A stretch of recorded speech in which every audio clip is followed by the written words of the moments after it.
बहुत समय पहले की बात है। एक छोटे से गांव में अमीर भाई रहते थे।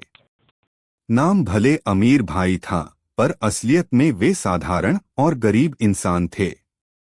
उनका सबसे बड़ा धन था उनकी ईमानदारी और मेहनत। अमीर भाई खेत में काम कर रहे हैं, पसीना बहाते हुए। अमीर भाई थक कर मगर मुस्कुराते हुए। वाह री जिंदगी, मेहनत से ही तो मिठास है।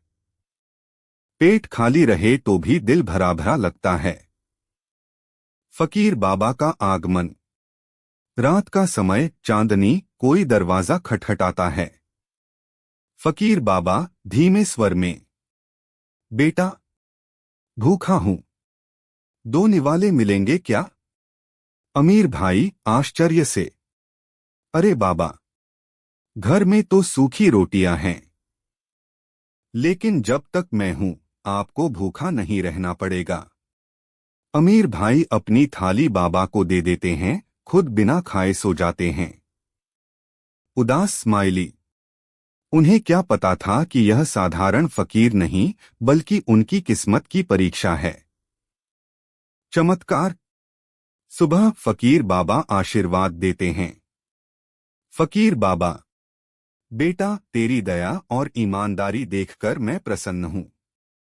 ले, यह थैली रख। इसमें रखा सोना कभी खत्म न होगा। लेकिन याद रखना, इसे केवल भलाई के कामों में लगाना। सोने की चमकती थैली दिखाई देती है। गांव वाले दंग रह जाते हैं। गांव वाले चिल्लाते हुए, देखो देखो, अमीर भाई अब सचमुच अमीर हो गए। अमीर भाई की नई पहचान। अमीर भाई गांव में स्कूल बनवाते हैं, गरीबों को अनाज बांटते हैं, रामू को काम देते हैं। रामू आंखों में आंसू, भाई, आप सच में फरिश्ता हो। आपका दिल ही आपकी सबसे बड़ी दौलत है। अमीर भाई अब अमीर बन चुके थे, लेकिन उनका दिल वैसा ही सरल और नेक था। लालच की परीक्षा। नरेश साहूकार लालच में अंधा होकर अमीर भाई से कहता है, नरेश भाई, यह थैली मुझे दे दो, मैं इसे दोगुना तिगुना कर दूंगा।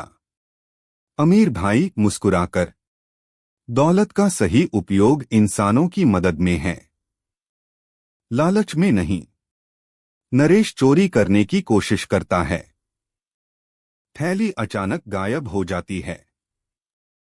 फकीर बाबा प्रकट होते हैं।